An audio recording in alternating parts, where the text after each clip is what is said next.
en el conocimiento, y algo que me parece muy importante, la actualidad. Es decir,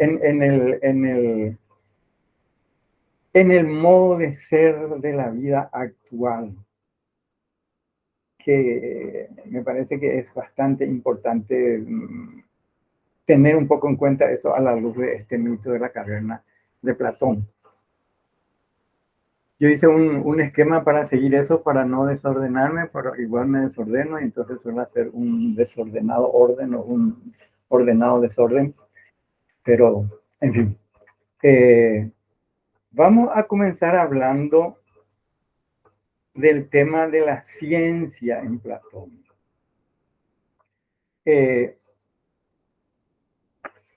Desde los presocráticos viene la idea de que la ciencia es un conocimiento fijo, estable, permanente. Es decir, el conocimiento científico es un conocimiento fijo, estable y permanente. Repito, viene desde los presocráticos esta idea. Ahora, para eso tiene que haber... Antes, voy a hacer una pregunta que es casi un insulto a la inteligencia de lo que están escuchando. A lo mejor yo mismo voy a responder, a no ser que alguien quiera responder. ¿Puede existir el hecho del conocimiento sin que haya alguien que conozca? Repito la pregunta porque se le pudo haber tomado un poco de sorpresa. Puede darse el hecho del conocimiento sin que haya alguien que conozca? No. No, perfecto, está respondiendo. Evidente. Vamos a otra pregunta. Puede haber el hecho del conocimiento sin que haya algo conocido? Tampoco. Ok, tampoco. Entonces quiere decir que el conocimiento consiste en que alguien, simplificando demasiado, ¿verdad? Porque si no tendríamos que entrar en toda una teoría del conocimiento. En alguien que conoce o que conozca y algo que es conocido. Es decir, el conocimiento es una relación. Como siempre se suele decir en teoría del conocimiento, una relación entre un sujeto conocente y un objeto conocible que luego se vuelve conocido. Ese es el conocimiento. Ahora, si el objeto es cambiante, inestable, mutante, que varía permanentemente, ¿puede tenerse un conocimiento fijo, estable y permanente? O dicho de otra manera, ya que dijimos antes, ¿puede darse un conocimiento científico de realidades que cambian, que varían, que se transforman, que mutan constantemente? Y por supuesto que no. Por supuesto que no. Entonces ahí aparece el tema, o el problema y el tema de la ciencia. Heráclito y Parménides salieron con soluciones, con ciertas soluciones, entre comillas, pero opuestas. Sabemos que Heráclito dice, para los que saben filosofía, estamos lloviendo totalmente sobre mojado. Para Heráclito no existe lo fijo, lo estable, todo cambia, nada permanece, panta rey, todo se hace, todo varía. Y en ese caso la ciencia, el conocimiento científico no es posible. Porque las cosas varían. Y ahí se le aparece todo un problema, ¿verdad? Entonces, si las cosas cambian, en la teoría de la cripto, si las cosas varían, si como dice él, lo que hoy es, mañana no es, entonces este no es un mundo caótico, desordenado, irracional, imprevisible e impredecible. Parecería que sí. Bueno, los que saben de filosofía ya saben lo que dice Heráclito. Heráclito dice, no, Es un mundo ordenado, racional, previsible. ¿Por qué? Porque ¿en qué consiste el cambio? ¿Qué es el cambio? Que ahí pone el polemos, la lucha, la guerra. Entonces, el polemos en griego, ¿verdad? Entonces, el cambio es una lucha de contrarios. Eh, todo lo que hay, todas las cosas que existen tienen su contrario. Ya. Por ejemplo, la salud tiene su contrario, que es la enfermedad, el día tiene su contrario, que es la noche, la claridad tiene su contrario, que es la oscuridad, el hambre tiene su contrario, que es la sociedad, la saciedad, el,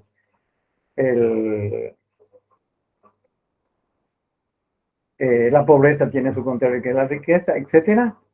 En un momento dado está imperando, digamos así, uno de ellos, el día. Ahora tenemos, es de día. Cuando se produzca un cambio en el día, no es que vamos a apretarnos la cabeza porque no sabemos lo que va a venir.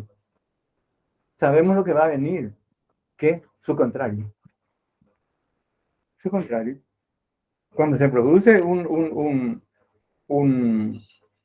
cambio en la salud, no es que va a venir después la riqueza a sustituirle. Va a venir la enfermedad, que es su contrario. Entonces, es algo previsible. Se sabe cómo es. No es un mundo caótico, no es un mundo desordenado. Es un mundo bien ordenado porque hay una ley, digamos así, que rige el cambio, el movimiento, que es la lucha de contrario. El lobo también, un lobo que ordena todo y que hace que todo suceda ordenadamente. Una lucha de contrario no es la muerte del contrario. El día es sustituido por la noche. No es la muerte definitiva del día, porque luego el día le va a sustituir otra vez a la noche. Entonces es un desplazamiento, más bien es un desplazamiento de contrarios. Entonces es un mundo así, pero resulta que nada permanece, nada está quieto, todo está en movimiento. Bueno,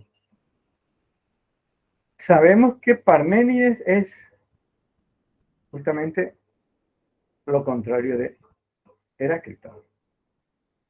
Dice, no existe el cambio, no existe movimiento. Es decir, el movimiento, el cambio analizado racionalmente no lleva a contradicciones. El cambio, el movimiento no resiste un análisis racional. Porque si hay cambio, si hay movimiento, entonces el no ser está en el ser o el ser está en el no ser. Y eso es imposible por el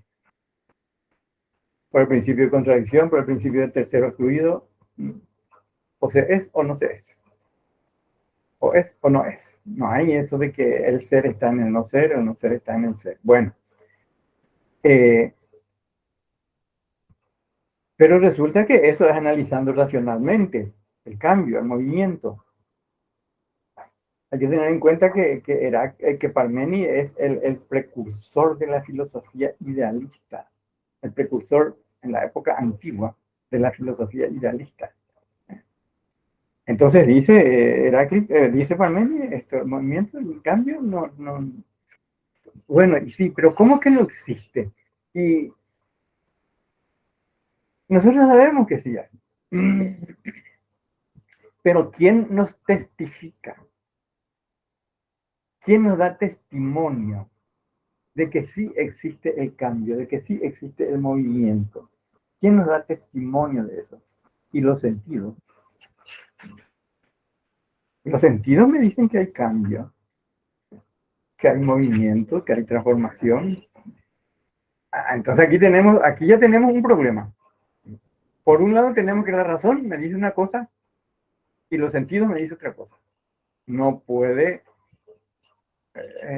son mundos que se repelen.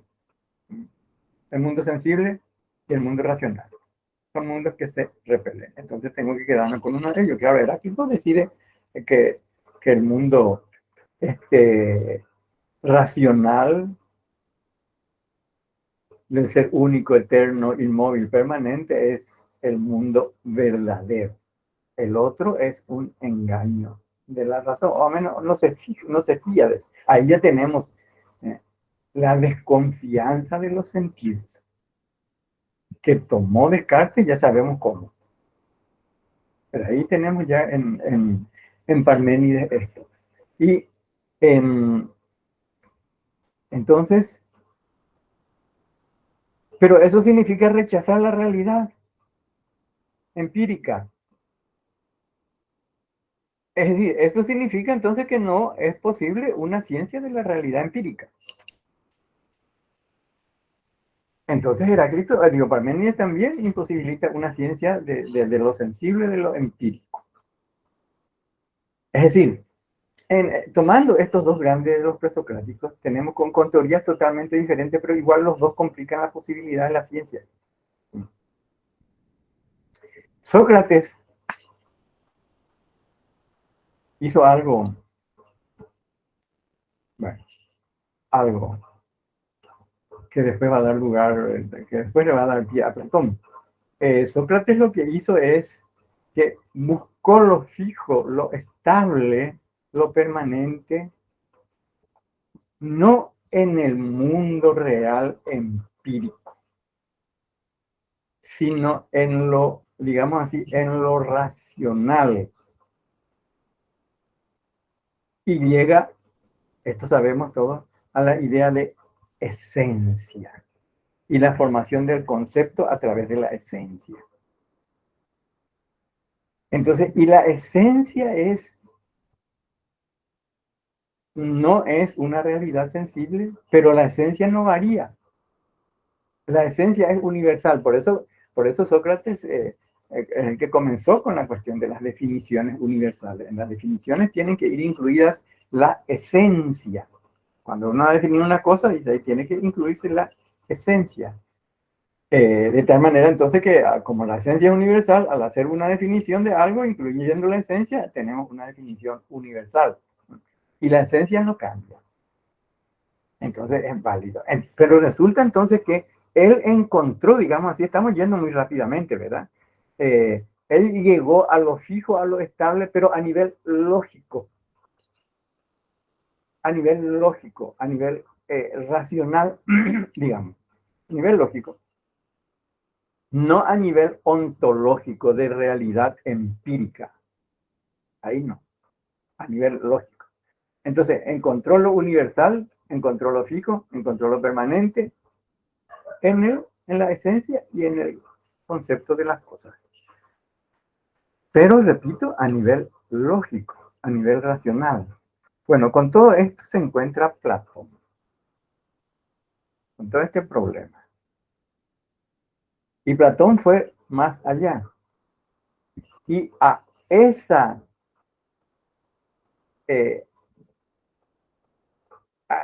a ese concepto lógico de Sócrates le da una realidad ontológica, lo fijo, lo estable, lo permanente. Pero ahí tenemos ya el mundo de las ideas. Ahí ya tenemos el mundo de las ideas de Platón. Ahí está lo fijo, lo estable, lo permanente. Pero le dio una realidad ontológica, lo que era una realidad puramente lógica, racional en Sócrates. Pero fijémonos qué interesante todo este cambio, porque y bueno, podemos decir, bueno, Sócrates se equivocó, lo que sea, no sé si se puede decir así, desde hoy decimos así, ¿verdad? Pero sin esta intervención de Sócrates, llegar a todo esto que a donde llegamos hoy hubiera sido difícil. Es decir, esa contribución de Sócrates no será, no sé, errónea o no, pero fue interesante. Entonces, Platón le dio, repito, una realidad ontológica a lo que para Platón, para Sócrates está en el ámbito lógico, puramente racional. Y esa realidad ontológica que le dio es el mundo de las ideas, que son realidades. Realidades más reales que las de este mundo. Realidades porque sabemos que son realidades perfectas, eternas, permanentes. Y bueno, entonces tenemos ahí el mundo de las ideas de Platón. En la primera clase ya hablamos también cómo se llega al mundo de las ideas, ¿verdad?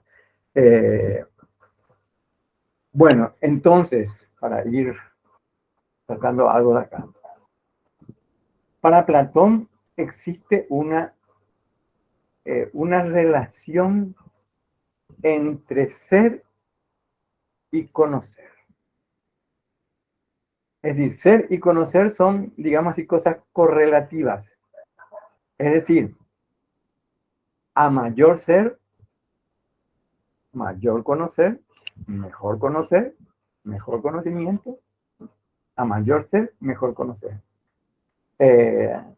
Entonces, con el mundo de las ideas, la realidad queda dividida en dos sectores para Platón, que sabemos, un mundo superior, realidades verdaderas, y un mundo, digamos así, inferior, cósmico, visible, que no es fijo, no es estable, no es permanente, está cambiando. Bueno, y de ahí viene el tema del conocimiento, en fin, de las clases de conocimiento, como estamos diciendo en Platón.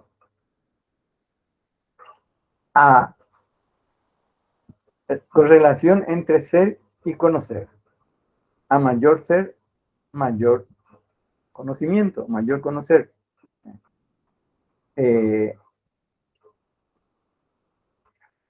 Entonces tenemos de lo que no existe,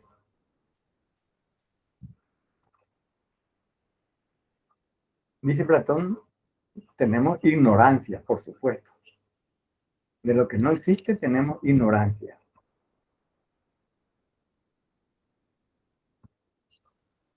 De las cosas que están existiendo y están siendo, pero nunca llega a ser definitivamente lo que es este mundo empírico, este mundo sensible. ¿Qué tenemos de eso? Opinión. Doxa. Doxa. D-O-X-A. Doxa. Opinión. Porque están siendo y nunca llegan a ser definitivamente. Las cosas de este mundo nunca llega a ser definitivamente lo que es.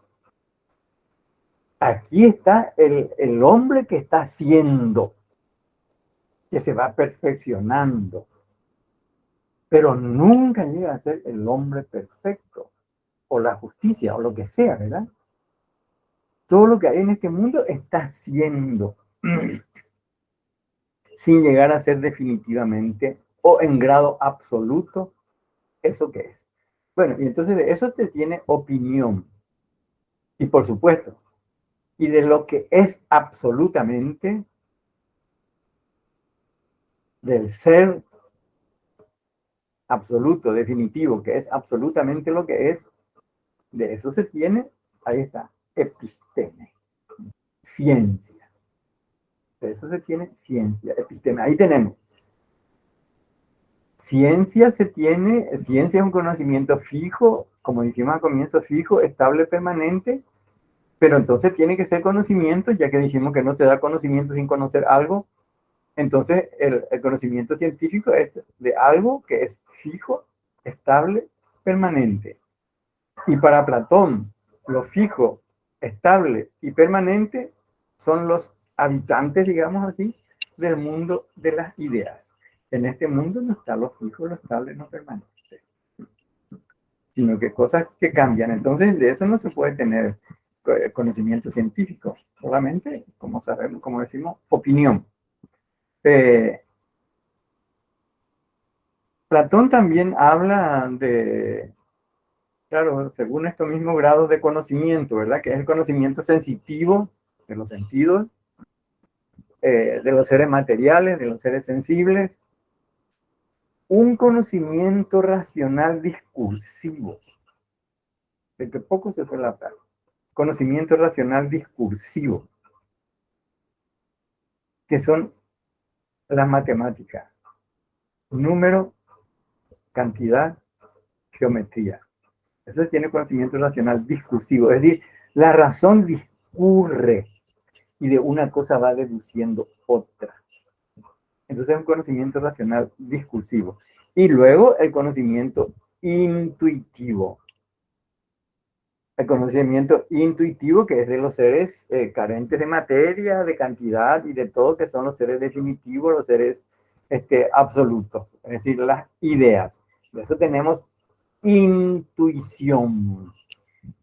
Intuición, intus, ire, ir adentro. Es decir, es ver.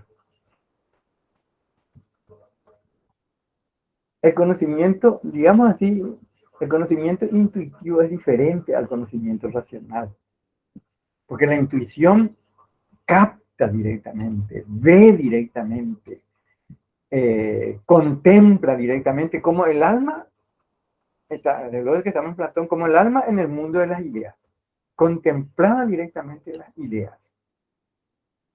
Es diferente al conocimiento racional, que es discursivo. La razón discurre, pasa de una cosa a otra, a otra, a otra, a otra, hasta llegar a atrapar lo que buscaba. Pero va pasando de una cosa a otra, a otra, a otra, a otra. Qué interesante esto. Yo me suelo hacer la imagen de que la razón parte de una idea o de algo y de ahí va llegando a otra cosa y a otra y a otra y a otra. Y como que va encerrando a aquel objeto que quiere conocer en círculos cada vez más pequeños hasta que atrapa. Pero le va encerrando, le va encerrando, le va encerrando. Le va atrapando, le va llevando hacia la esquina, digamos así, donde ya no se le puede ir. Y ahí llega. Sin embargo, entonces va pasando de una cosa. El razonamiento. Razonamiento consta de premisas y conclusión. Y esa conclusión puede ser premisa de otro razonamiento y así va pasando de una cosa a otra, discurre. Bueno, entonces se tiene un conocimiento intuitivo que es el grado superior de los seres perfectos, carentes de materia, carentes de cantidad, que son definitivamente lo que son. Pero el cuerpo del hombre le impide conocer eso. El cuerpo le impide conocer eso. Por eso Platón dice una frase genial que yo voy a pensar, aunque la gente no quiere pensar en esto y no da gusto, ¿verdad? La filosofía es un ensayo para la muerte.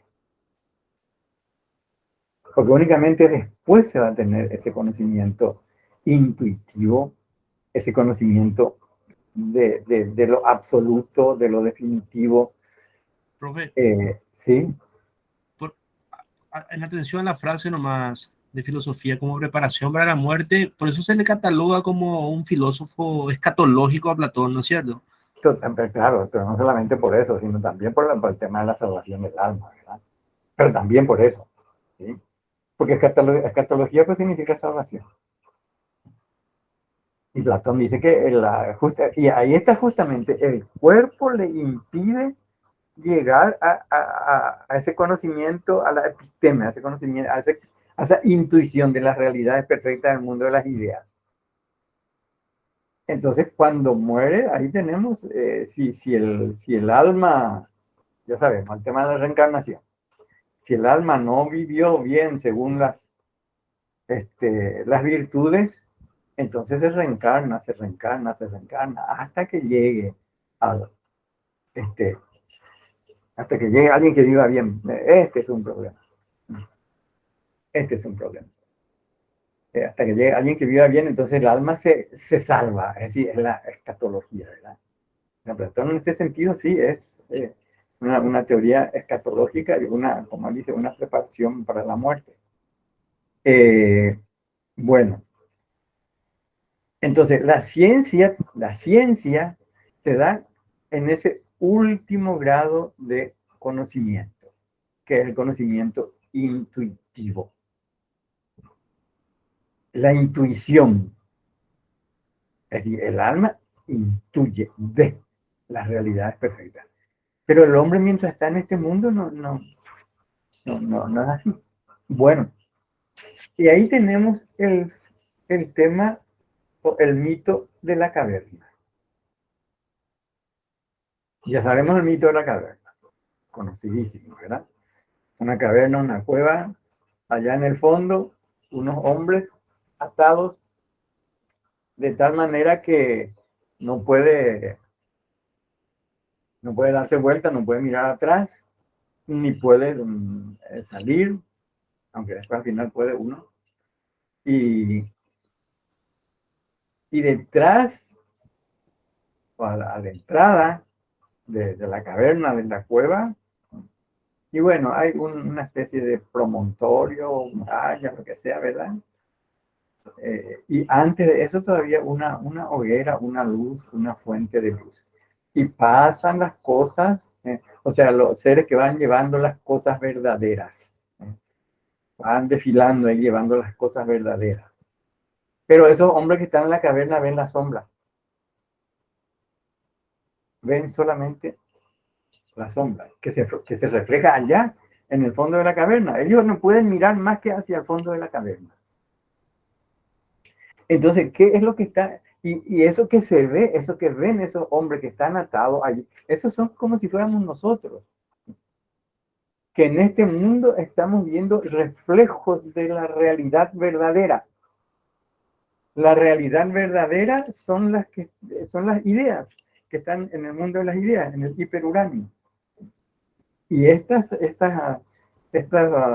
entes, estas realidades del mundo sensible, son reflejos, son copias, son sombras.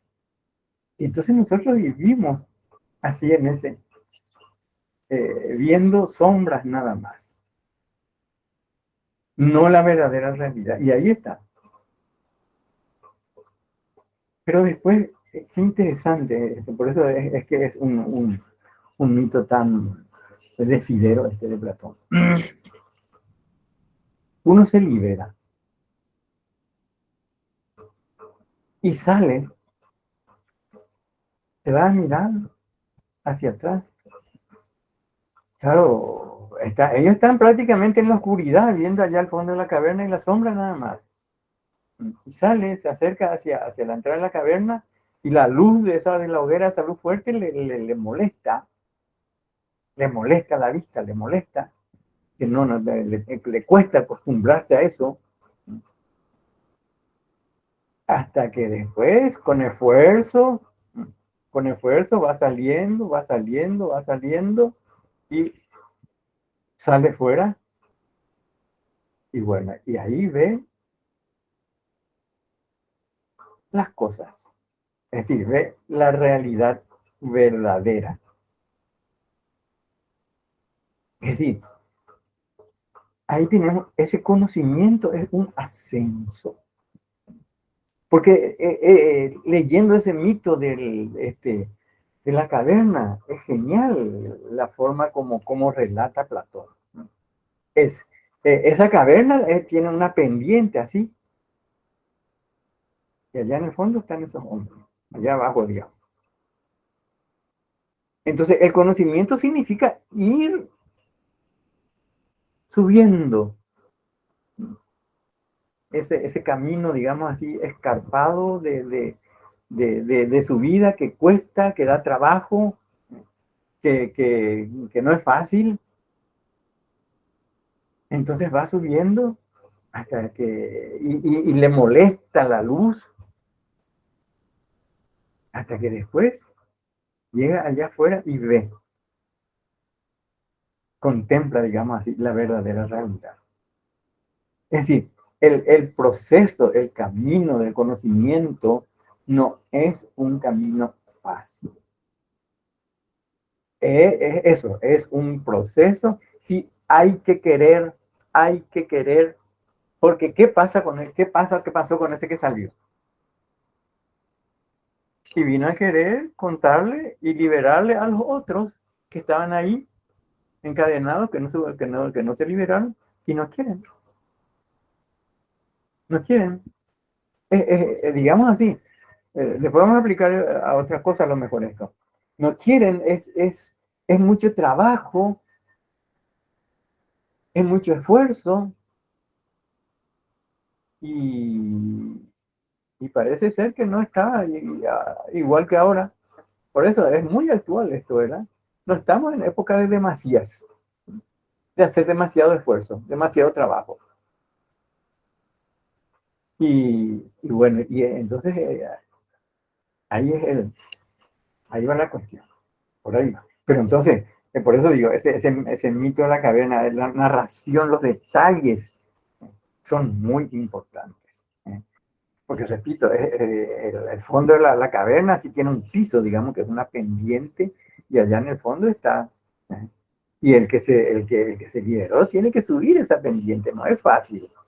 No es fácil y además algo que le está molestando cada vez más, cada vez más, cada vez más, que es esa luz, que es esa hoguera brillante, que molesta a los ojos, que está acostumbrada a la oscuridad, hasta después salir y ver la verdadera realidad como una intuición. Esto tuvo influencia en otras corrientes filosóficas también. Por ejemplo, en Husserl, la fenomenología de Husserl.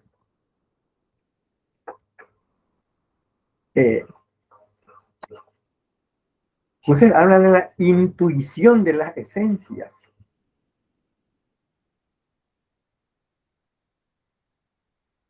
Y Husserl habla de la... a mí siempre me gusta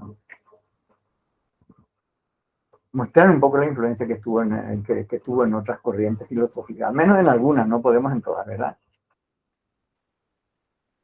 Husserl es el padre, el gran representante de la fenomenología, porque antes él ya estuvo Brentano y todo esto también. Y habla de la epogé o la reducción fenomenológica, que consiste en... Por eso Husserl está bajo la influencia también o sea, hay una influencia de Platón aquí en esta intuición de la esencia y una influencia de Descartes e incluso una influencia de otro. Pero bueno, él habla precisamente de la reducción fenomenológica o la epogé. ¿Qué significa eso? Hablando rápido y fácilmente, consiste en, como dice él, dejar de lado la actitud natural. ¿En qué consiste la actitud natural? En andar emitiendo juicio acerca de las cosas externas. Ahí hay una puerta, allá hay una muralla, allá hay una pared, ahí hay un árbol, esta muralla es de color azul, etcétera, o rojo, lo que sea. Esa es la actitud natural, guiarnos por los sentidos. Pero tiene que haber necesariamente una pared ahí. Como diría Descartes, ¿no será que estoy soñando que hay una pared ahí? ¿O los sentidos me están engañando? Tiene que haber necesariamente una pared. Tiene que haber necesariamente una puerta. Tiene que haber necesariamente una planta. Esa muralla necesariamente tiene que tener un color gris. Y ninguno es necesario. Es decir, ahí hay una evidencia aceptórica. Puede ser que sea así, puede ser que no sea así. Entonces, seguridad no hay. Entonces, dejemos de lado esa actitud natural, hagamos la epogé, poner entre paréntesis no erradicar, sino poner entre paréntesis y quedarse con los contenidos de conciencia. Por eso la fenomenología es un idealismo. Quedarse con los contenidos, con las vivencias de conciencia. Yo tengo vivencia o mi conciencia, o vivencia de conciencia o los contenidos de conciencia. Yo tengo vivencia o mi conciencia tiene una vivencia de que ahí hay una puerta. Yo no sé si hay o no la puerta, eso no es seguro, pero lo seguro es que mi conciencia tiene esa vivencia, que eso es un contenido de mi conciencia, eso es seguro. Estamos en el idealismo. Descartes. Yo pienso cosas, que yo pienso, esas cosas sí es seguro, que esas cosas que yo pienso existen en la realidad, eso ya no es seguro. Y bueno, entonces nos quedamos con los contenidos de conciencia, y esto es muy importante en el caso de la fenomenología, porque el lugar donde se despliegan los objetos, digamos así, de la ciencia fenomenológica es la conciencia, los contenidos de conciencia. A esos contenidos de conciencia, claro, la conciencia no puede existir, el cogito cartesiano. Descartes dice que el cogito puede existir solo, ¿verdad? Pero Husserl dice, no, el cogito no puede existir solo. El cogito no existe sin su cogitatum. Por eso la conciencia no es una facultad que existe en sí. La conciencia, la función de la conciencia es darse cuenta de algo. Entonces la conciencia tiene que proyectarse, tiene que exteriorizarse, tiene que tender hacia algo.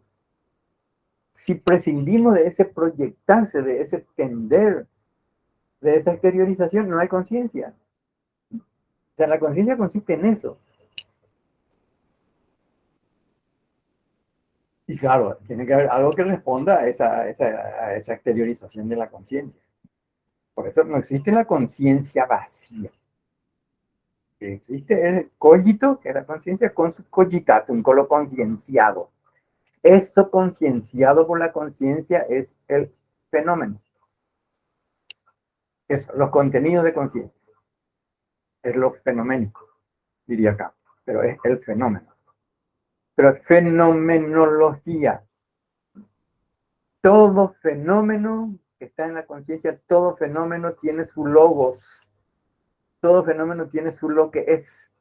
Todo fenómeno tiene su sentido. Todo fenómeno tiene su esencia. Como ese fenómeno está en la conciencia, entonces mi conciencia lo que hace es intuir la esencia de esos fenómenos que están en la conciencia.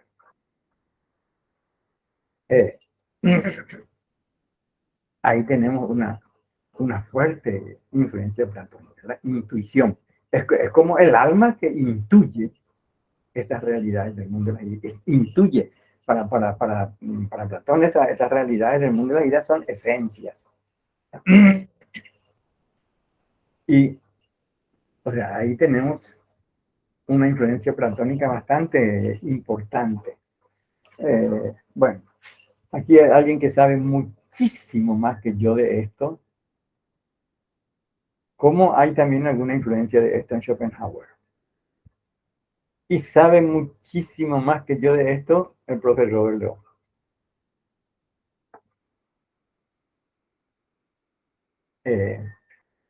Bueno, me parece que nos querría ilustrar un poco acerca de esta influencia en Schopenhauer. De Platón, profe. Exactamente. Especialmente en la estética. Influyó mucho la teoría de las ideas de Platón. Porque Schopenhauer plantea, también Schelling en cierta manera, planteaba que cuando se da la experiencia estética, el sujeto deja de conocer objetos que están en el mundo cotidiano o son objetos del mundo científico y alcanza a conocer las ideas Exactamente. a través de la contemplación del arte o de los paisajes naturales.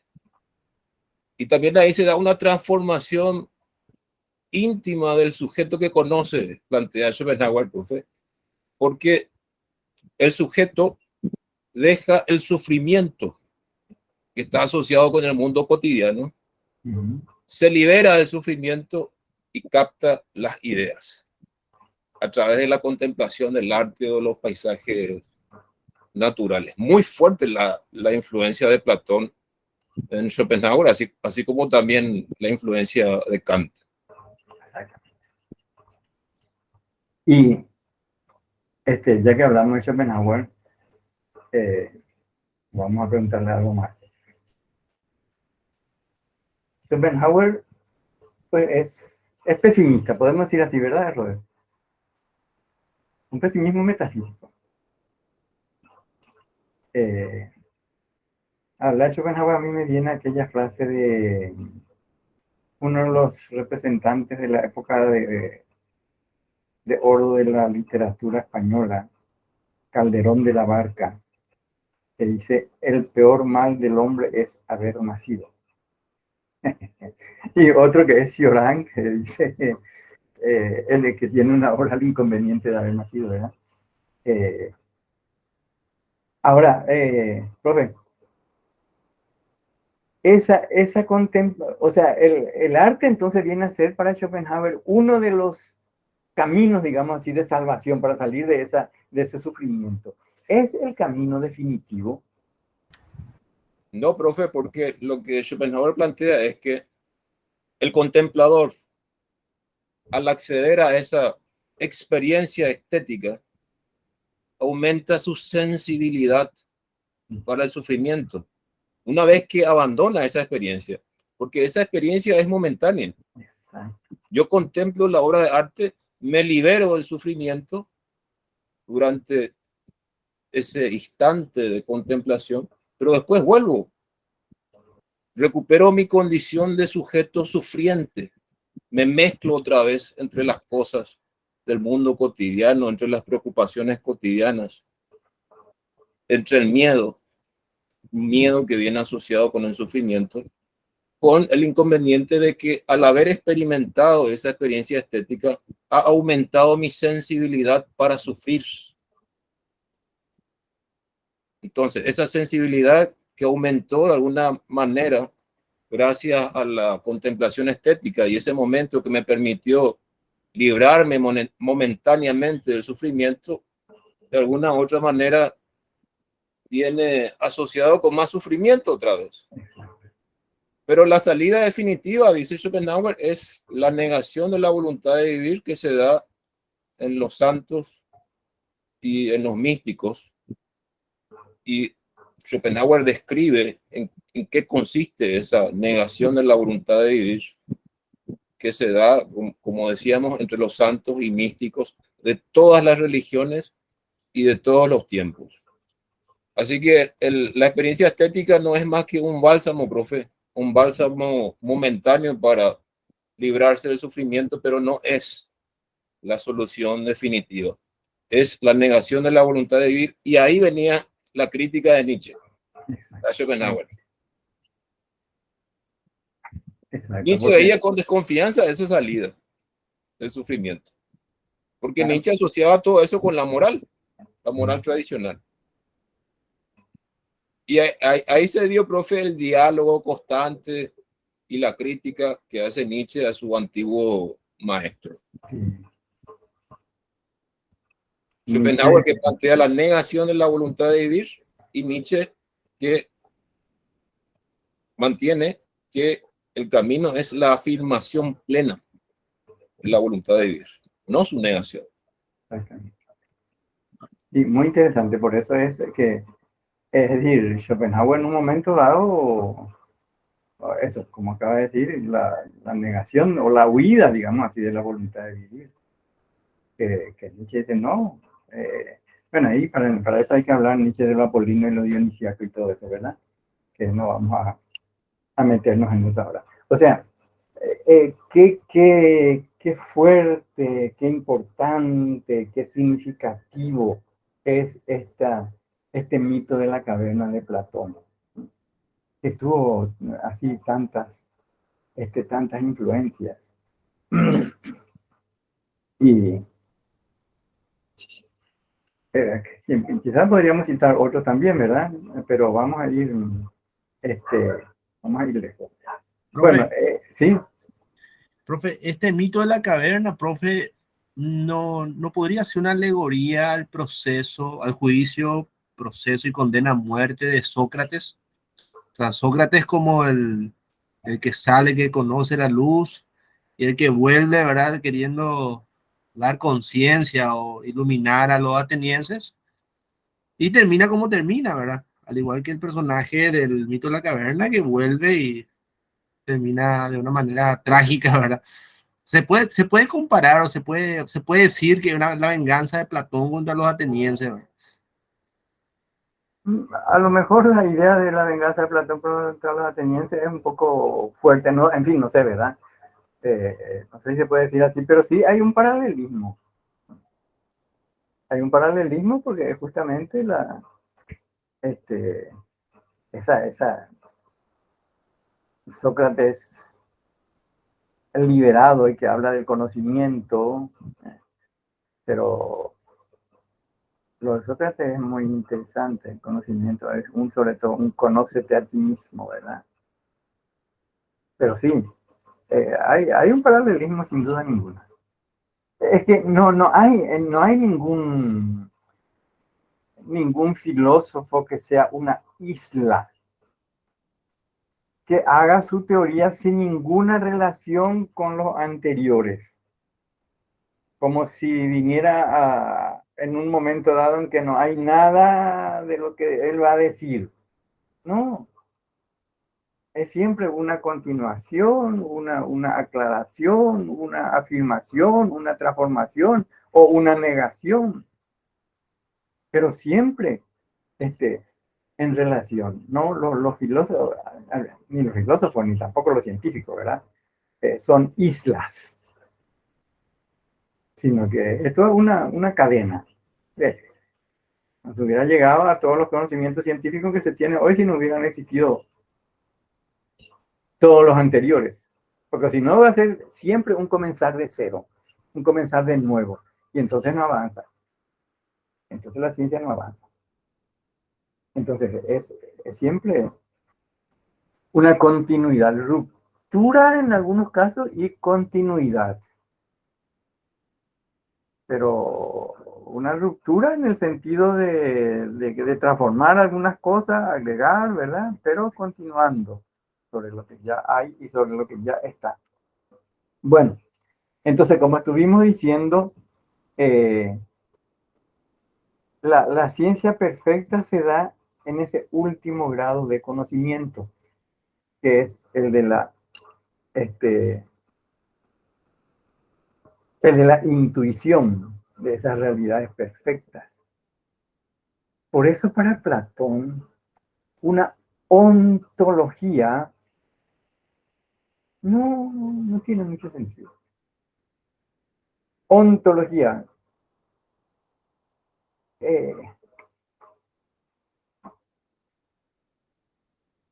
Muchas veces se llama en el currículum de filosofía, en el listado de materia de filosofía, hay una materia que se llama metafísica.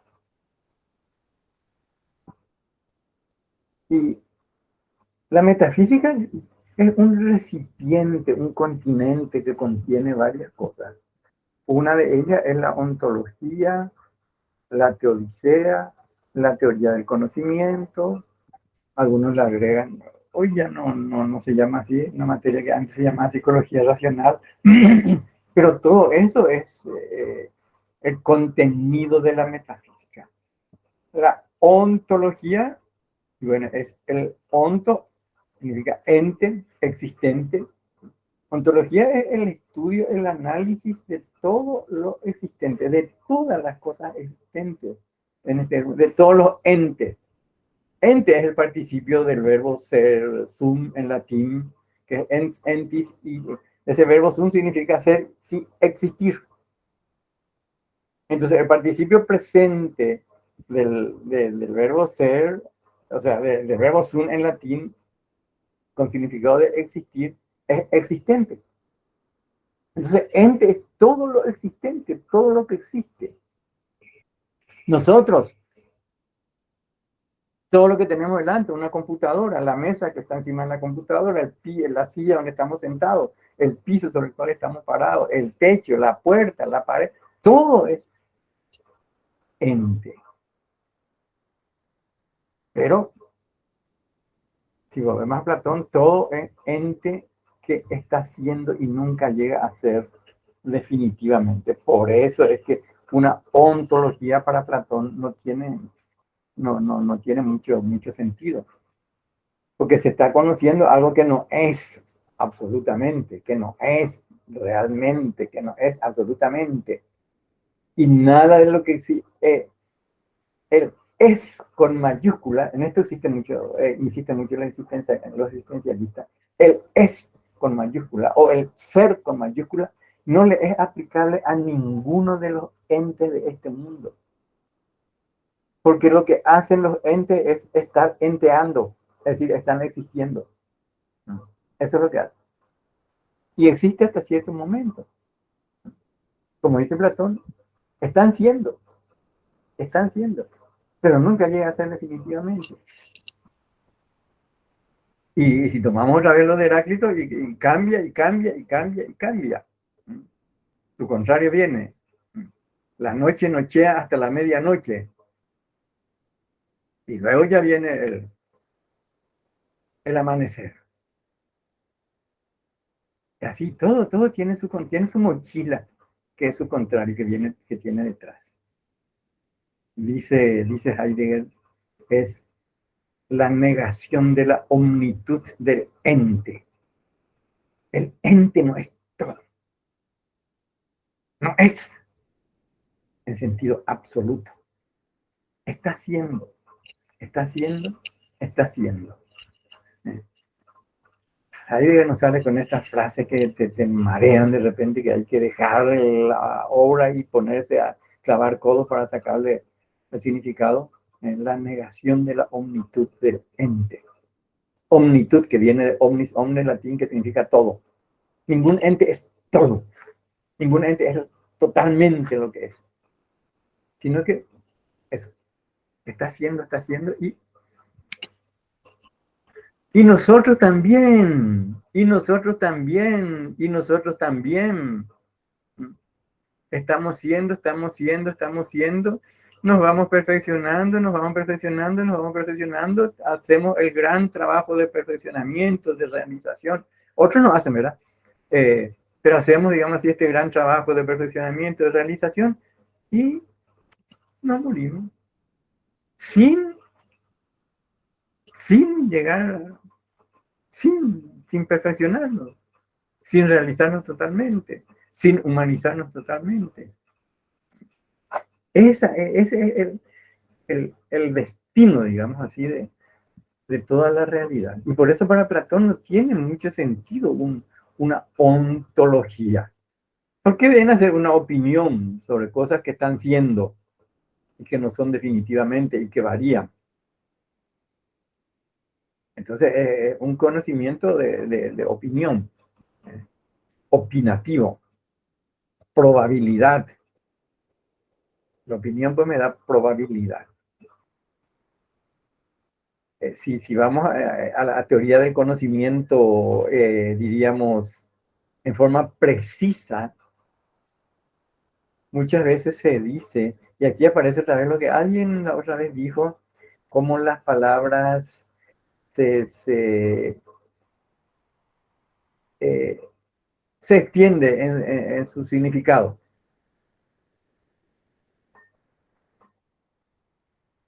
Pienso que es así, pero estoy dudando. Eso está así, tomando en forma precisa, está mal dicho. En teoría del conocimiento, o para la teoría del conocimiento, la duda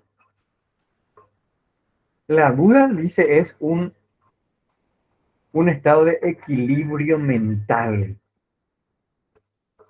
La duda es un estado de equilibrio mental. No va ni hacia, ni hacia, no dice es así, ni no es así. Entonces se queda ahí. Sí, por eso la duda es la duda es una suspensión de juicio. Porque no tengo razones, fundamentos para decir esto es así y no es así. Y entonces no puedo emitir ningún juicio acerca de nada. Por eso la duda es una suspensión de juicio. Ahora, la opinión, en el estado de opinión, el estado mental de opinión, sí se emite juicios, pero sin seguridad. Se emite juicios dejando abierta la posibilidad de que sea de otra manera a como yo estoy diciendo o pensando o creyendo. Por eso normalmente decimos, yo opino que es así. Probablemente es así. Yo creo que es así. ¿Qué estamos diciendo con esto? En otras palabras, yo creo que es así, pero puede ser que sea así, de esta otra manera. ¿No es cierto? Nos abierta la posibilidad que sea de otra manera. Por eso es probabilidad. Y el otro estado es la certeza, donde ya emito un juicio con seguridad. Yo, esto es así.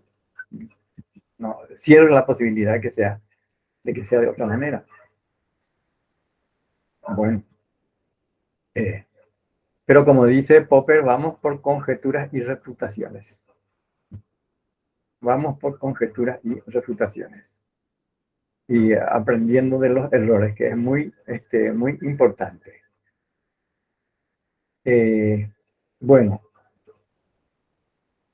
entrando un poco, todo está relacionado en el tema de la educación, pero vamos a tener ya nuestro pequeño receso para no entrar en este tema y después retomar.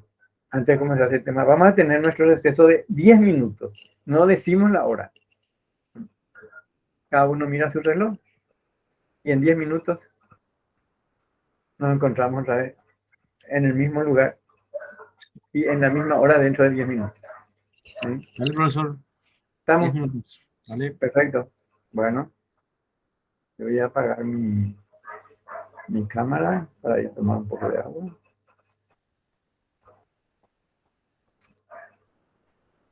Ya, ¿y dónde está?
Sí, ya estamos todos.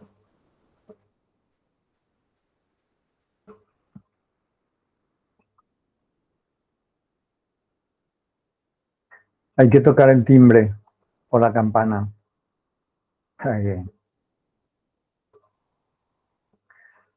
Así bueno sabemos si están todos o no. Bueno, Profe, sí, tu cámara creo que tiene algún tipo de inconveniente, me da la sensación. mi cámara. ¿Sí? O se te ve Bueno, borroso. ya, yo me veo tan bien. La conciencia, ¿no? Voy a apagar y volver a entrar. Volver a prender la cámara. No sé si hay qué tal. Igual. Sí, pero se te escucha muy bien, profe. Bueno, y si no me ven, luego mejor todavía. No pierden nada con verme. Se le escucha Bueno, bien, se le escucha perfecto, bien. perfecto. No pierden nada con no verme, al contrario. Bueno, continuemos.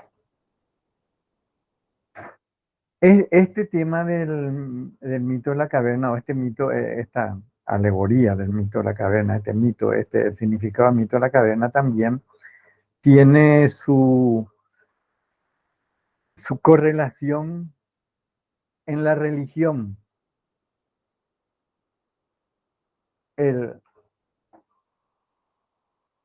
Esos hombres que están ahí atados en el fondo de la caverna, esos son los que precisamente fueron expulsados del paraíso.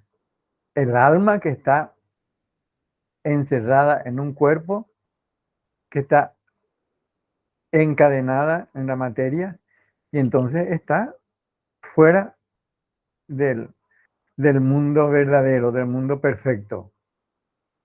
Entonces, el significado es que este mundo, o sea, esos hombres atados son los hombres que están desterrados del paraíso, desterrados del lugar original, sea lo que sea, o sea donde sea, pero los hombres que están desterrados, están ahí, aprisionados en el cuerpo, la cárcel del alma, ¿verdad? Ahí.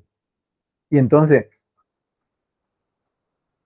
alguien se salva, es decir, el que se libera, es decir, se salva. Alguien se libera, va liberándose de ese cuerpo y comienza la subida difícil eh, por esa pendiente hacia la salida de la caverna, que es justamente todo el proceso de salvación, todo el proceso ahí está toda la ética y la moral también. Esa vivencia o esa vida moral que no es fácil, y que esto un ir ascendiendo hacia la salida, hacia la luz, hasta salir a la luz, hasta salir a la idea fundamental. Para Platón, la divinidad es el bien.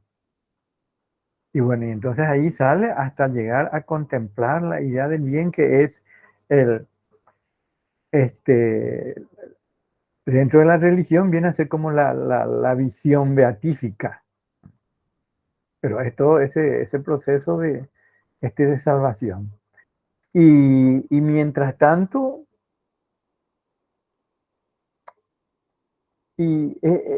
esa caverna, estar atado ahí en el mundo de la caverna, viene a ser, estoy dudando si digo o no, pero voy a decir, porque el modo de ser o la condición de los desterrados hijos de Eva que están gimiendo y llorando en este mundo. Desterrados de su lugar. Están ahí alejados. alejados del bien, alejados de la verdadera realidad. Entonces, está como que fuera de lugar y quiere volver a su lugar original. Pero esas palabras que dicen llevan a pensar un poco. Esto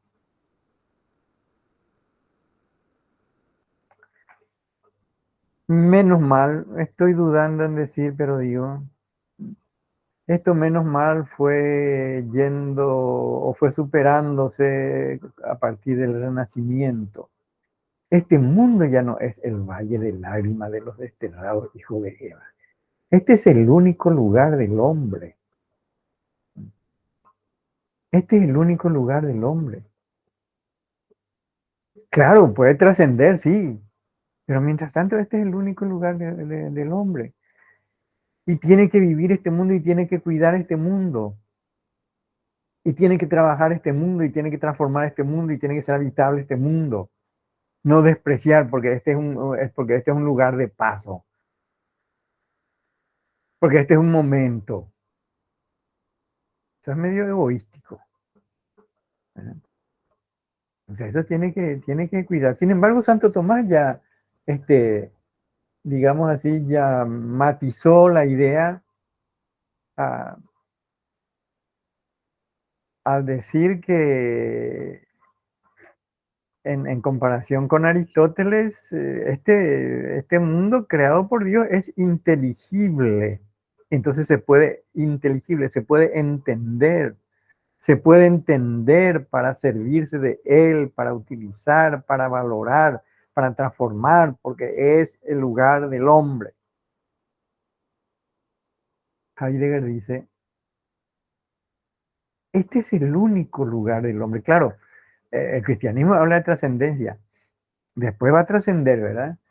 Pero mientras tanto, este es el único lugar del hombre. El hombre, el mundo es el correlato del hombre. No está accidentalmente en el mundo. El hombre no está accidentalmente en el mundo. Como si está accidentalmente un libro en una librería o en una biblioteca. Está accidentalmente. Yo saco de ahí y pongo encima, aquí tienen unos cuantos libros, no están en una biblioteca, está encima de la mesa y siguen siendo libros. Pero el hombre fuera de este mundo, ¿qué es? No hay otro lugar. Es el correlato del hombre. Entonces, este mundo tiene su significado, este mundo tiene su valor, este mundo tiene su aspecto positivo. Tendrá también su aspecto negativo, por supuesto. Pero no es así como el lugar de destierro. Es un lugar donde está el hombre. Y hay que trabajar. Por eso, justamente antes estábamos hablando antes de comenzar la clase con Ignacio, que dijo que van a tener unas charlas ahí sobre el bien común y todo eso. Y el bien común se da en este mundo, y se da entre todos los seres humanos, usando adecuadamente todas las cosas. Como dice Hobbes, Locke, el empirista, él habla ya de propiedad privada. ¿Y qué le posibilita a uno apropiarse de algo? Tener algo en propiedad. Y dice Locke, el trabajo. Aquel pedazo de tierra que yo cultivo, ese es mío. Y lo cultivado ahí es mío. Entonces, esa es la propiedad privada. Entonces, el trabajo es el medio de adquirir una propiedad privada, pero es el límite de la propiedad privada, que es significativo y que importante. Es el límite de la propiedad privada. No debo apropiarme de más de lo que no trabajo y no cultivo, o aplíquese en las distintas maneras como esto se puede aplicar, porque entonces le estoy quitando a otro, entonces ya el bien común se va al tacho. o se puede ir al tacho. Pero ahí está. Bueno, entonces este mundo es algo que tiene valor, que tiene significación, que es relevante. Bueno, entonces en la religión también tiene su aplicación este mito de la caverna, ¿verdad? La salvación, que es ir ascendiendo, ir saliendo de la oscuridad hasta llegar a la luz, que viene a ser ya la salvación, la presencia de Dios, la visión beatífica. Claro, para los no creyentes esto no funciona, ¿verdad? No es así. Pero bueno, son distintas maneras de pensar. Este mundo de la caverna, este mito de la caverna también tiene mucho significado en el tema de la educación. Aquí hay toda una teoría de la educación, o la teoría de la educación en Platón, que tiene que, el ser humano tiene que ser formado, tiene que ser educado para ir saliendo y viendo la verdadera realidad, es decir, llegar a la verdad y no ver las sombras simplemente. No ver ese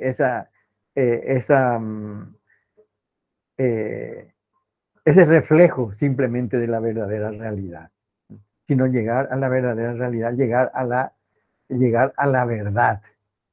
Pero ahí tenemos otra vez que es un camino difícil, no es un camino fácil. Por eso en educación se va muchas veces por aquí, se va muchas veces por allá, porque se va por un lado, se va por otro, etcétera. Además hay distintas teorías acerca del hombre. Detrás de una teoría de la educación hay una concepción antropológica. Porque se concibe al ser humano así, entonces así se le tiene que educar. Si no, se va dando golpes de ciego al aire. Detrás de toda teoría de la educación hay una concepción del hombre, hay toda una antropología, hay toda una visión del hombre. Por eso no es lo mismo, la educación que propone el cristianismo no es la misma que propone el marxismo, ni el ateísmo, porque hay toda una visión antropológica detrás de eso. Y así se tiene que ir formando o educando. Educación. Educación no es solamente enseñanza. Cuando se habla de educación, pues la gente toma como enseñar algo en los colegios, en la escuela o en la universidad. Educación es, como dice Maritain, la formación integral del hombre.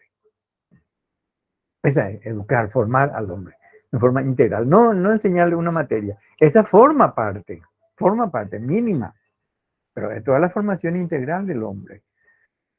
La formación de un hombre integral. Por eso muchas veces cuando aparece una materia que es filosofía de la educación, suele haber errores. O sea, digo esto por experiencia, porque a mí me sucedió y yo hice que en un lugar me pidieron dar filosofía de la educación. Todos eran profesores, maestros de secundaria y de primaria.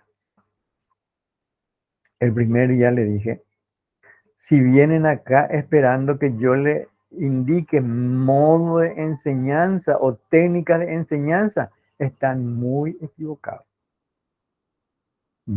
Esas son técnicas, yo no soy tecnólogo. Entonces están muy equivocados. Aquí vamos a ver otra cosa. Así que quien vino buscando eso está en lugar equivocado. Y después al día siguiente apareció en la mitad. Apareció en la mitad, no hay. Porque fueron buscando eso. técnicas de educación. Bueno, o sea que en la educación también,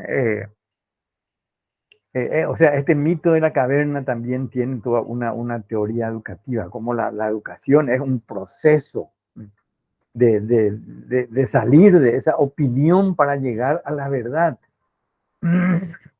de salir de esa, de ese ver sombras para ver la verdadera realidad como es. Es decir, muchas veces se habla en ese sentido de pensamiento crítico. Y bueno, y es todo eso también. Bueno, y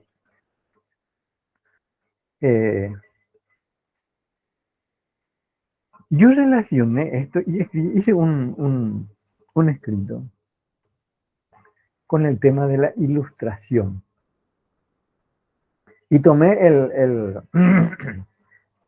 la respuesta esa que Kant hizo a la pregunta que salió en Alemania ya por el año 1784-86, que es la ilustración. Conocemos la mayoría, ¿verdad? Y la respuesta que él dio, la primera frase en la que siempre se dice, que es muy importante, ¿verdad? La educación es la salida, la ilustración es la salida del hombre de la autoculpable minoría de edad intelectual.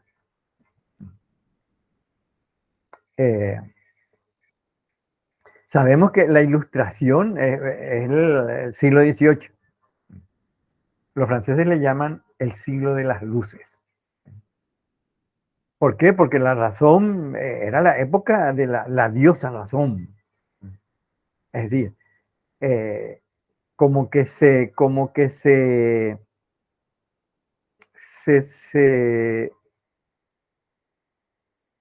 suprimió, no es la palabra, se suprimió, se cambió una fe por otra fe.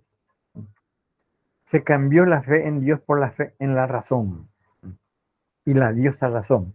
Porque era la idea, el momento en que la razón llegó a su desarrollo máximo, la ciencia, la técnica, y entonces el hombre mismo también ahí se deifica, tenemos todo esto en nuestras manos, entonces nosotros podemos transformar el mundo. Vamos a hacer desaparecer el hambre, la miseria, la diferencia de clases, hasta donde se pueda, la enfermedad, el sufrimiento, todo vamos a poner el paraíso en la tierra. Pero porque la razón va a poner todas las cosas en su lugar.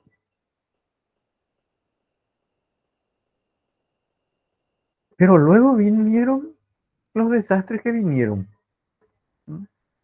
Las guerras mundiales, la matanza de los judíos, los gulag, Hiroshima, Nagasaki, productos de un pensamiento racional. Esas no salieron así, de repente, sin querer. No, eso estuvo planificado, racionalmente. Eso estuvo pensado, racionalmente. Esa matanza de los judíos. Yo leí y en varias partes encontré, porque busqué después, porque la verdad es que la primera vez que leí como que me conmovió, me aterrorizó, me no sé qué. Y entonces me comencé a investigar más y encontré que varios dicen así, esa matanza de los judíos. En un primer momento le hacía cavar la fosa, una zanja ahí, y un judío, un metro uno de otro ahí, y de atrás, plan, y iban cayendo en la zanja. Pero después resulta que un proyectil para un judío era mucho gasto. Era mucha inversión. Entonces se tuvo que buscar manera de eliminar con menos gasto más cantidad de judíos. Es decir, está pensado racionalmente, está calculado racionalmente. Es decir, esa diosa razón que al final terminó en barbaridades. Yo suelo decir, la razón al final es enemiga de sí misma, Para esto hay que leer la dialéctica de la ilustración de los representantes de la Escuela de Frankfurt, por Keimer y Adorno. Pero ¿cómo? Bueno, ¿cómo se llegó a eso, verdad? Y claro, y entonces viene, esa es la llamada época de la ilustración y de la modernidad que hizo todo eso. La modernidad con todas sus promesas de la razón, pero llegó a toda esta serie de barbaridades. Y entonces, ¿qué viene después? Y lo que se llama, antes estuve diciendo ayer, profe Ignacio, ¿cómo era que decía el profe Mario Ramos? Que la ilustración, o cómo era. No, que la realidad no es como la posmodernidad dice que Exacto. es. Bueno, perfecto. No sé lo que quiere decir con eso, pero hace falta que nos expliquen. Que estaría muy bien que nos expliquen. Pero después viene justamente la posmodernidad. Y la posmodernidad es un momento de desazón, de desconfianza de la razón. La razón y la modernidad plagada, embriagada, henchida de promesas de que todo iba a estar bien, hizo todas esas barbaridades. Entonces, ahora ya no se cree en la razón. Después ya no se cree en la razón. Porque prometió mucho y no pasó nada. Entonces, la desazón de la razón. La religión fue desplazada. La fe de la religión se convirtió en una fe en la razón. Ahora no se cree en la razón. ¿Y qué tenemos ahora para guiarnos? Nada. Nil. Ahí viene justamente el nihilismo. Ya no tenemos por qué guiarnos. Dice Nietzsche en su obra Voluntad de Poder, ¿qué es el nihilismo? ¿Qué significa nihilismo? Que los valores supremos perdieron validez. Dice, un parásita, que los valores supremos perdieron validez. Y más adelante dice que por eso muchos le consideran a Nietzsche como casi como un profeta. Lo que anuncio es lo que hay que tener en cuenta que él murió en el 1900. Lo que anuncio es lo que va a suceder en los 2 próximos ciclos. La llegada al nihilismo, donde los valores ya no tienen validez. Y bueno, y en eso estamos. Bueno, a lo que iba es con el tema de la ilustración, esa idea de Kant, de que la ilustración es la salida del hombre de la minoría de edad intelectual, de la autoculpable minoría de edad intelectual, autoculpable, porque no es porque la razón no tiene capacidad. Es decir, vamos a ver, algunos no están muy metidos en esta cuestión. Minoría de edad intelectual significa, el menor de edad es dependiente de sus padres, de sus tutores, lo que sea, ¿verdad? Y la minoría de edad intelectual significa que la razón no piensa por sí misma, sino que está esperando que le guíen, que le guíen, que le guíen, que le guíen. Por eso el lema que puso Kant es sapere aude. Atrévete a saber y a pensar por tu propia razón, que desaparezcan los tutores, que desaparezca la dependencia, que desaparezcan los guías. Pero lo mismo dice, es que es tan cómodo tener un tutor, un guía, alguien que me diga, como dice el cura me dice, no pienses, cree. El nutricionista me dice, esto es lo que hay que comer. Es decir, no hay que pensar. No hay que pensar, hay que hacer lo que los otros dicen. Esa es la minoría de edad intelectual. Y la ilustración viene a ser la salida de esa minoría de edad, esas dependencias de padres, tutores, superiores, tabúes, supersticiones y todo esto. Salida de ahí. Ahora, Pero después, como que alguien le responde a Kant, o Kant dice mismo también que me parece ser que, sobre todo en el ámbito religioso, y la religión también es una dependencia. Se depende de la religión. Lyotard dice la caída de los grandes relatos, habla de la caída de los grandes relatos. Y uno de esos grandes relatos, de esas grandes ideas, es el cristianismo, el marxismo, el positivismo, el racionalismo. Nada hizo nada. Nadie hizo nada. Todo pasó.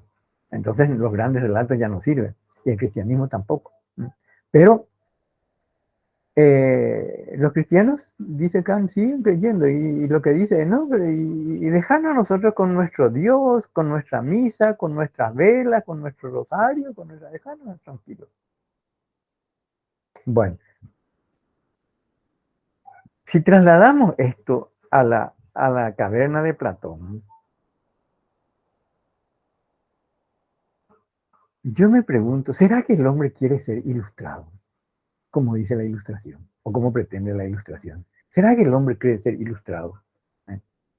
Este que se liberó de la caverna, que se liberó, salió fuera, conoció la verdadera realidad, le gustó, con trabajo, todo lo que sea, ¿verdad? Le gustó, se maravilló, se admiró, y se fue a querer liberarle a los otros que estaban viendo sombra y no quisieron. No, no quieren. Prefieren estar ahí viendo sombra. Prefieren estar ahí viendo reflejos, imágenes. Entonces yo me hago esta pregunta, fundamentándose en eso, ¿será que el hombre realmente quiere ser ilustrado?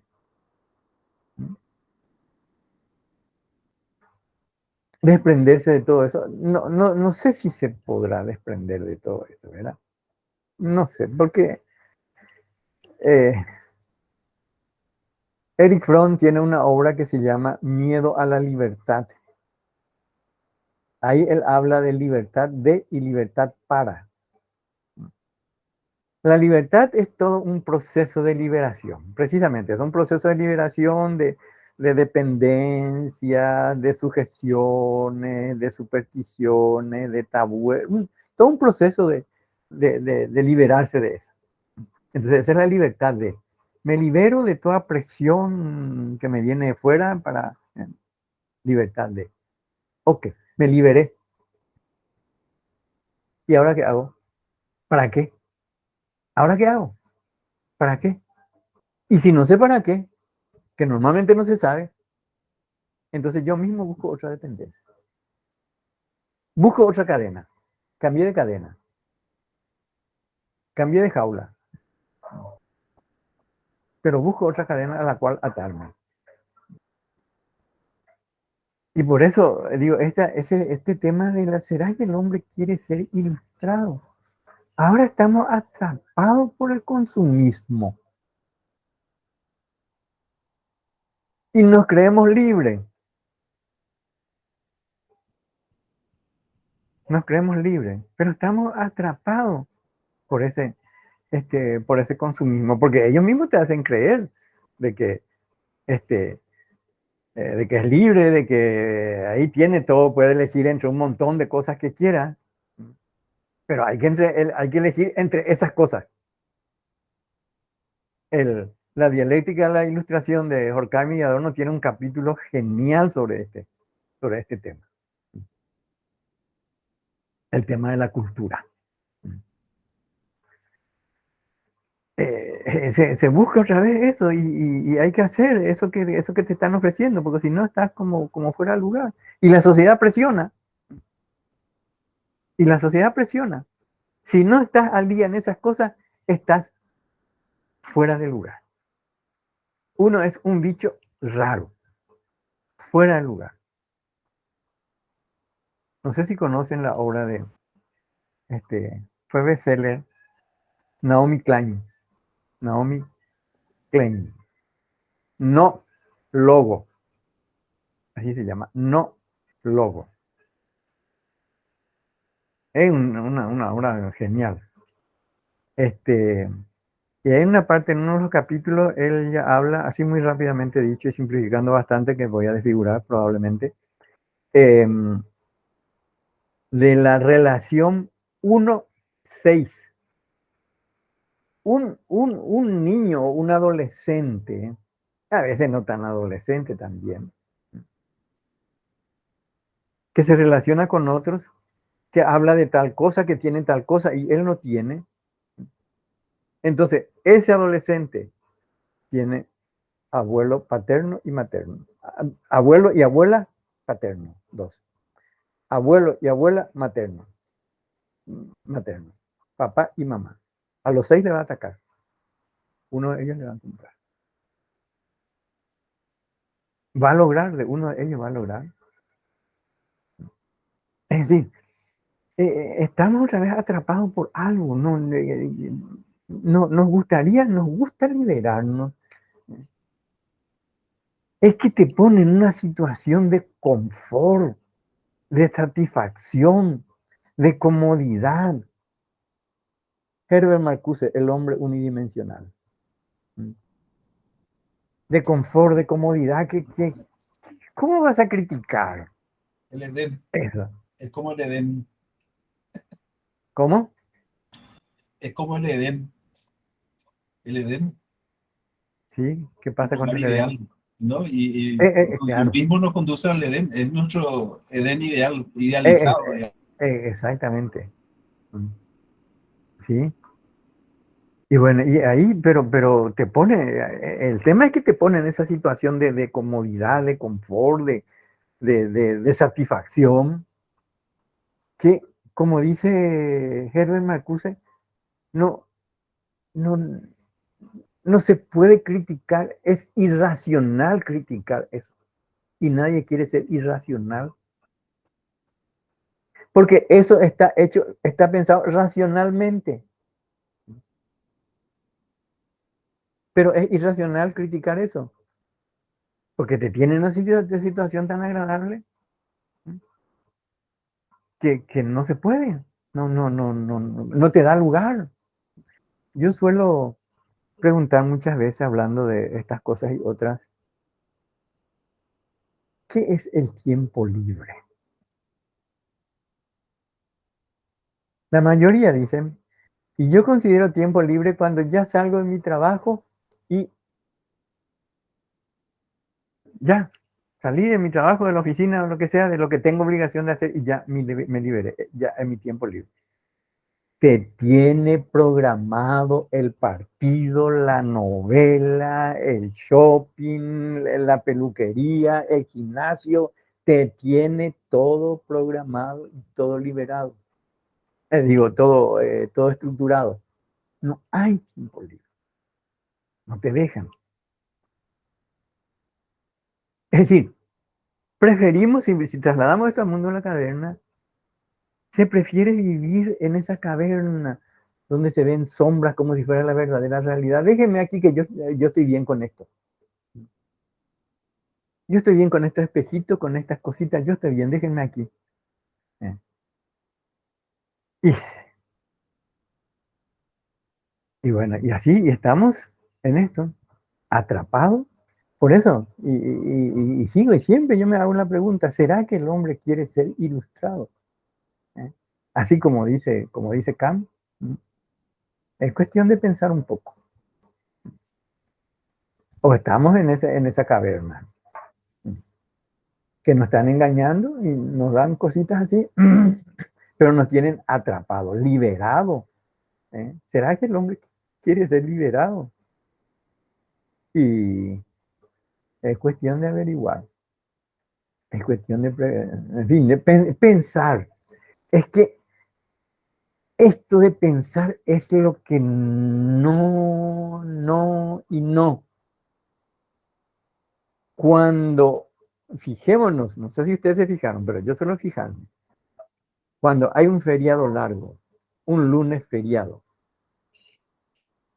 ¿a dónde vamos a ir? ¿A dónde vamos a ir?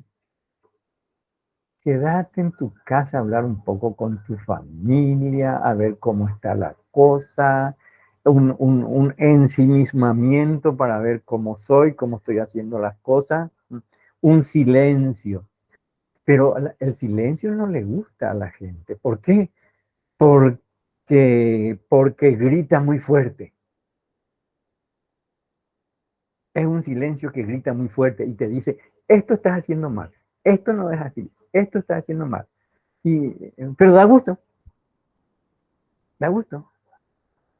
Entonces, déjenme a mí continuar, como le dijeron a Candeja, déjenme continuar con mi misa, con mi cura, con mi vela, con mi rosario, déjenme.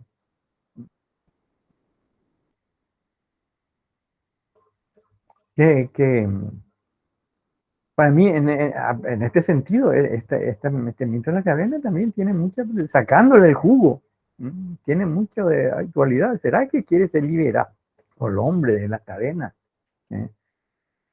Por eso, al menos yo pienso que cada uno piensa lo que quiere, ¿verdad? Incluso podemos hacer un momento de diálogo sobre esto. ¿Será que se puede liberar totalmente y romper todas las cadenas? Andamos cambiando nomás de cadena y de jaula. Como dice el dicho ese, creo que es una canción mexicana, jaula de oro, pero jaula al fin. O cadena de oro, pero cadena al fin. Bueno, con esto vimos, aquí dice, por ahí es más fácil entrar dentro de la caverna. A ver, que nos explique un poco qué quiso decir con esto. Que es más fácil muchas veces estar y no tener ese deseo de salir de la caverna. Ah, Entonces, por comodidad, estar dentro, ah, no cuestionar nada, no pensar mucho. y sí, claro. Eso es. Estar ahí, por eso es que esto se relaciona con algo que dije, eso, el silencio, la gente no le gusta ese silencio, la gente no le gusta el ensimismamiento, con linda palabra, me encanta. No le gusta el ensimismamiento, silencio, porque le hace dar cuenta de muchas cosas y prefiere quedarse nomás ahí así como está. Cuesta salir de ahí, es mucho trabajo salir de ahí. Entonces por inercia preferimos seguir nomás así como estamos. Y bueno, y ahí tenemos. Bueno, si alguien tiene algo que decir, Profe, sí, ahí se me escucha. sí, perfecto.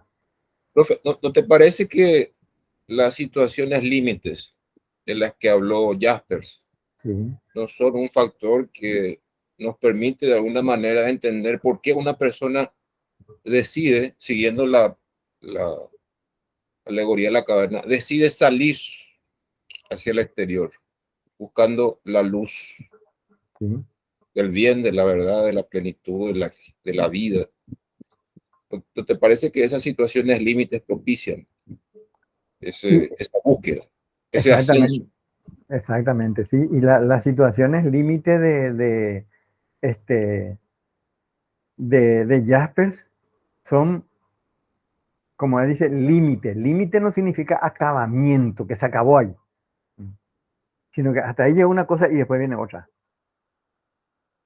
Y bueno, entonces ahí está. Por eso es el límite a la inteligencia. Hasta ahí entiendo, pero después hay algo más. Y ese algo más, en el fondo viene a ser un poco o un mucho el miedo al cambio y la comodidad dentro de lo que se está, ¿verdad? Porque límite, bueno, esto es así, pero hay algo más que hay que buscar, hay algo más que hay que intentar, hay algo más que hay que conocer. Eh, Jaspers tiene, y estas situaciones límite que muchas veces todo el mundo habla de situaciones límite. Es decir, por ahí todo el mundo habla de situaciones límite. Pero no en el sentido que utiliza Jasper. Dice, por ejemplo, cuando se está ya por el 25 del mes y tengo 10.000 guaraníes para alcanzar fin de mes, estoy en una situación límite. No, esa no es una situación límite porque eso después del 30 va a cambiar. Las situaciones límites son las que no se pueden cambiar, pero que sí hacen pensar, pero que sí hacen reflexionar, pero que sí te dice que hay algo más, que vale la pena, pero hay que hacer un esfuerzo. Hay que tratar de salir de ese modo de ser como se está para ver otra cosa, para buscar otra cosa. Mejor, por supuesto. Para buscar peor, no. Para buscar otra cosa. Y por eso la situación es límite, dice ya, eso hay que asumir. Y es útil en todo el proceso de formación, de educación, de perfeccionamiento y todo. Sí, muy cierto. Muy cierto. Qué bien que haya salido. Bueno, ¿hay alguien más que quiere decir algo? ¿Que quiera añadir algo? Si no. Una Profe, cosa, sí. Alberto acá preguntó, ¿podría reiterar quién considera la duda como un estado de equilibrio mental? O sea, eso es en teoría del conocimiento que viene allá desde la Edad Media para adelante.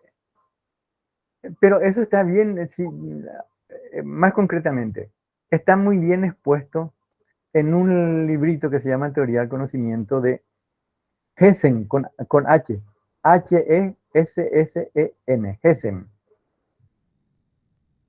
Y otra obra que se llama Gnoseología de Alcorta.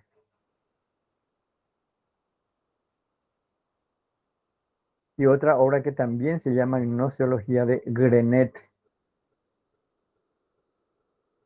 donde están muy bien expuestas estas ideas. Bueno, el próximo, o sea, vamos a comenzar después con Platón, ver un poco la ética de Platón y su relación con la política y la cuestión social. Aristóteles, Perdón, Aristóteles, sí. Pero el próximo miércoles no vamos a tener, porque no voy a estar. Entonces, dentro de 15 días comenzamos con lo de Aristóteles. Conviene leer un poco la Ética a Nicómaco de Aristóteles. Está en internet. Así es que pretexto de que no tengo el libro no vale. Ese pretexto no vale. Que no tengo tiempo, lo que sea. Bueno, eso no sé si vale tanto, pero vale más el que no tengo el libro. Entonces, es importante leer un poco. ¿Ética cómo? Ética a Nicómaco. Bueno. Nicómaco. Vamos a tratar de pasar en el grupo ese libro, profesor. Perfecto, está bien. También la ética a Eudemo, pero para mí la ética a Nicómaco es más... me gusta más, fundamenta mejor las cosas y todo esto, ¿verdad? Bueno, ¿dejamos acá? Bueno, muy bien. Muchísimas gracias, señores. Muchísimas gracias, querido profesor. Como bien mencionó, nos encontramos el 1 de febrero para seguir con nuestro filo verano, ahora ya con el más grande, la luz de la academia, esta girita de Aristóteles. Así que muchísimas gracias y que tengan un buen resto de semana. Nos encontramos de hoy en 15. Perfecto. Bueno. Gracias, profe. Chau, chau. Chao, chao, chao. Gracias, profe.